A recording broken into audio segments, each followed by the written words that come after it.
मुरबाड तालुक्यात रास्तभाव दुकानाचा एक धक्कादायक प्रकार उघडकीस आला आहे। शासकीय रास्तभाव दुकानातील धान्य अवैध मार्गाने गाडीमध्ये भरत असताना भोरांडे ग्रामस्थांनी रंगेहात पकडून गाडी टोकाडे पोलिसांच्या ताब्यात दिली आहे।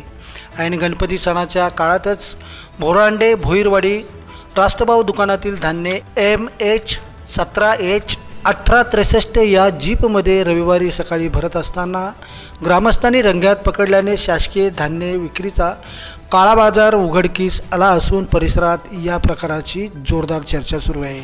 सदर प्रकरणाची चौकशी करून रास्तभाव दुकानदार विलास यशवंत भोईर व गाडी चालकावर कारवाई करावी अशी मागणी सरपंच वैभव सरोगदे व ग्रामस्थांनी टोकाडे पोलिसांना निवेदनाद्वारे केली आहे।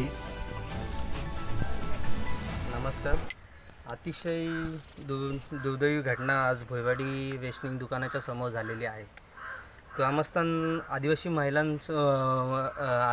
लोकांना जे धान्य वाटप होत आहे याचं आज मोठ्या प्रमाणामध्ये आदिवासी लोकांना जे धान्य येते ते असं इतर जे